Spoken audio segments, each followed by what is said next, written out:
21 years in the Air Force, 4 wars. I'm a veteran. 21 years married. After that, thanks. I found going to 4 wars easier than getting divorced. $1.2 million and parental alienation of my kids at older age as well. So anyway, death by 1,000 cuts. That's my speech tonight. Hence, society kills men from birth in the form of male attrition and disposability. There are 30% more deaths of baby boys in their first year of life than of baby girls.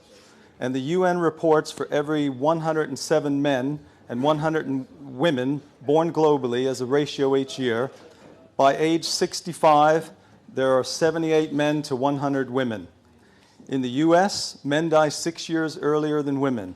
In France, it's 8, and in Russia, it's 12 years. So it's not just biology. Male death from war is 98%, and that's recent. Male suicide is 75 to 80%, and male death in dangerous jobs is 94%, relative to women. Men die from physical issues, the utility function to society, and the empathy gap William Collins talks about in his new, very informative book. Society kills men through boys living in the family home without their biological fathers. In fact, 40% of kids in the US are born to unwed moms.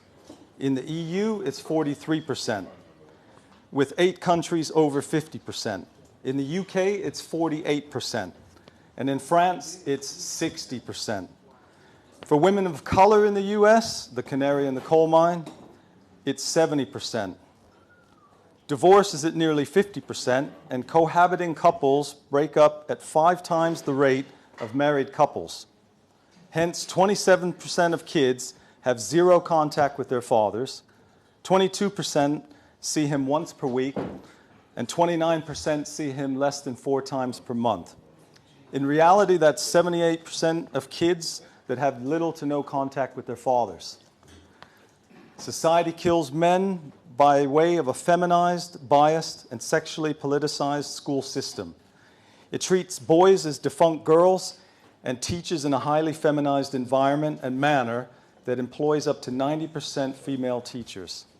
Books are female-orientated. There's less recess and physical education, yet it still requires boys to sit still, listen, and work diligently.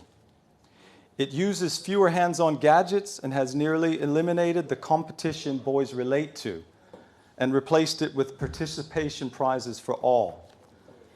And boys' natural energies and curiosities are conveniently treated as ADHD, with boys diagnosed at 3 times the rate as girls.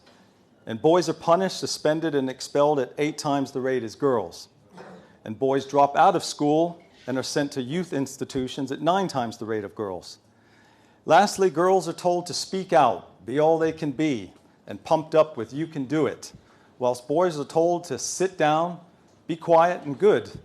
Be like a girl, act like a girl, cry and express your feelings, and you'll do fine. Society kills men while he dates. It does this through harassment, misconduct, and sexual assault definitions and laws that criminalize male behavior, while it treats girls like fragile damsels. Unwanted words, attention, tactile touching, and assertive chasing are no longer accepted, but seen as deviant, perverted, and on par with rape.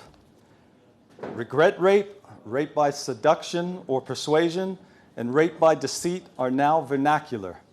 Even the male gaze is a form of sexual assault. Men are learning it's safest to not pursue women, but leave them alone. Society kills men at university through indoctrination. It says women are oppressed and the victims of men, that women have no agency or accountability in life, and that within every man lies a dormant rapist who needs to be controlled and civilized. It makes for some very anxious women and confused and upset men. Indeed, men are the cause of all problems, past, present, and future, and women will make the world a better place. Universities have loosely and subjectively redefined concepts of hate, violence, and rape to put men on guard. It ensures women always feel comfortable and safe. As such, they enforce alleged violations through kangaroo courts. Courts that assume male guilt, ignore due process, deny defense lawyers, and deny him his right to face his accuser or even to know what the crime he faces. And it's crept into society. Society kills men at work through quotas, positive discrimination, and very loosely defined and subjective sexual harassment policies. It does it through Me Too witch hunts, mindsets, and gynocentric ideas that feminize the workplace at men's expense and comfort. And it hypocritically promotes dress practices that sexualize the workplace and the idea women should be able to wear whatever they want and experience no ramifications for their choices. Who cares about the physiological impact on men? She must be allowed to be sexy and taken seriously. How dare a man talk over or too loudly to a woman, mansplain or intimidate through competition? Collaborate, stop competing, and give women the best jobs. Society kills men through marriage and family. A man dare not talk bluntly, loudly, or rudely. He definitely better not yell, intimidate, posture, touch, or be too aggressive, even if provoked or hit by his wife.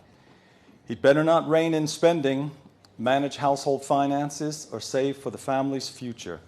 And he'd be careful not to get too involved with the kids' upbringing and discipline if it differs from his wife's. He'll know divorce is never far away if he gets in her way. And he'd better not get frisky or talk his wife into sex. This despite a plethora of sex-starved husbands.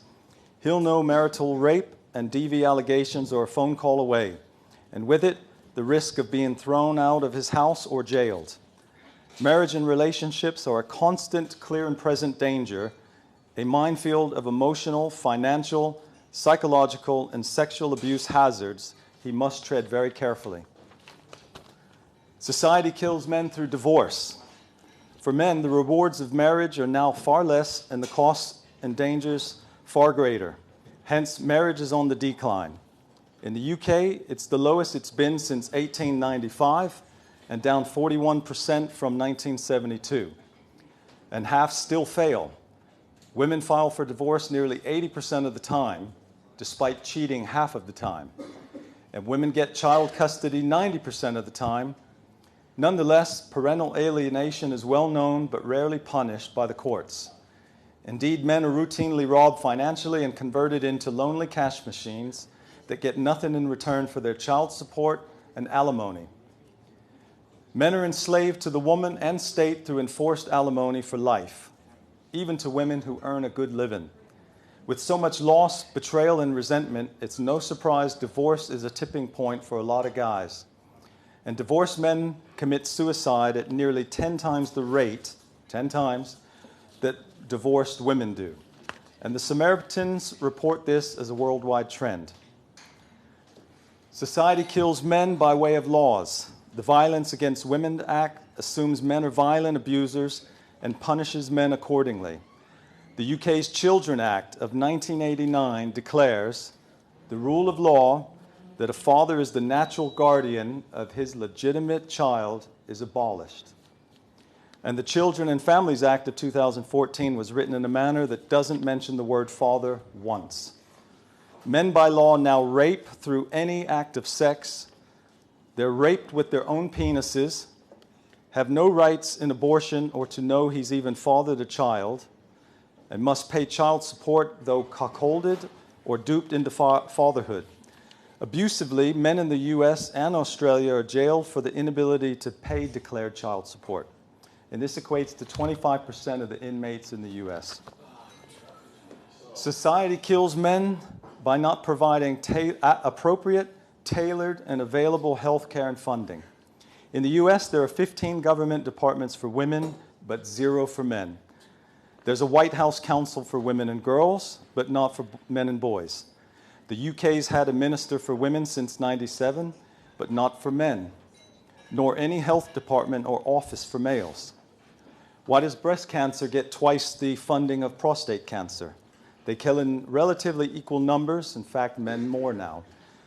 And the WHO reports that men's health isn't addressed properly in health policies and programs of major global health institutions and in most governments. It's primarily and exclusively about women. Society kills men through the media, ads, TV, films, institutions, and companies. Dr. McNamara of Australia wrote a thesis considering over 2,000 media articles and found 69% were negative to men. Men were reported as villains, aggressors, and perverts. And bodies like Women's Aid, the APA, and companies like Gillette routinely denigrate masculinity. Essentially, this denies boys role models, which is exacerbated by fatherlessness and a lack of male teachers. McNamara writes that to quote, stereotyping of men and the male identity can contribute to significant problems in society. In the long run, such negative portrayals of men, lowering self-esteem in boys, and loss of identity could lead to negative social and financial costs, namely in male health issues, rising suicides, and family disintegration. Society kills men by way of cultural norms, gynocentrism, and chivalry. It's okay for men to be success objects, but women can't be sex objects in any role. It's okay for men to die in war, in the dangerous jobs, or for women to get the life raft on a sinking boat. Men are disposable, a utility of women. Masculinity is toxic. Men must be feminized and controlled. Thus, governments ensure society has the laws and systems in place to control men and protect women. Double standards are the cost of safety and protection of our damsels and entitled princesses. Society kills men by taking away our voice. Happy wife, happy life. Ain't nobody happy unless mama's happy. And Mark Rudolph's 11th commandment that says, thou shalt never criticize a female, and if you do, you're angry and bitter. Sayings like these promote women's priorities and the silencing of men.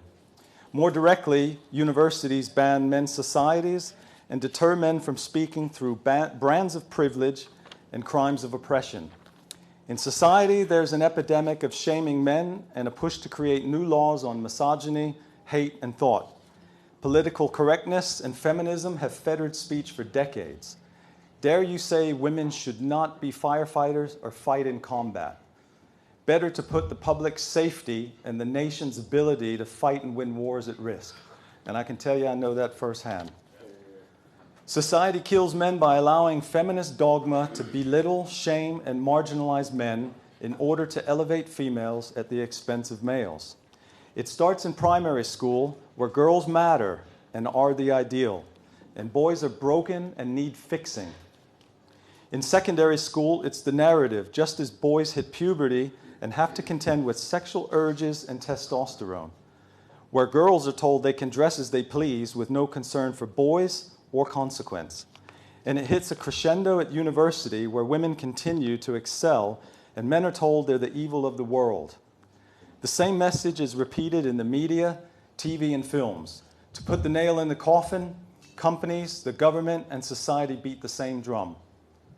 Is it any stretch to see suicide on the rise? Feminism has erased male humanity, and men are getting irritated, and they're also giving up. Thus, society kills men through suicide. Male suicide is nearly 80% of all suicide and increasing globally. In the US, it's increased 30% across 25 of the 50 states since 2000. And more recently, it's increased significantly in 5 to 12-year-old boys, if you can believe that, and 70% in male teens. In the UK, it's increased significantly for men aged 15 to 44 and markedly lower for women. Increases in divorce, declines in marriage, and increases in income inequality are the three main causes. Essentially, mental distress, not mental illness, is largely to blame. The common themes are feminism, male bashing, loss of worth, loneliness, stress, and depression. It's no coincidence middle-aged white men are 75% of suicide. These same men are the most blamed and shamed demographic, who most suffer from divorce, their loss of kids, assets, and wealth, and because their self-esteem, purpose, and worth is lowest. To further my point, China is the only exception where women commit suicide more than men. It's related to the lifting of the one-child ban and the nation's drive to make babies and its need for women to be in the home, not at work. But in India, male suicide is increasing at 9 times the rate of females. Societal bias, wives' misuse of laws, false dowry disputes, and the loss of child visitation are to blame. Sound familiar? There's no doubt feminism has lowered men's worth, causing pain for many and more pain than many men are willing to tolerate. Indeed, society kills men and society doesn't care. That's it.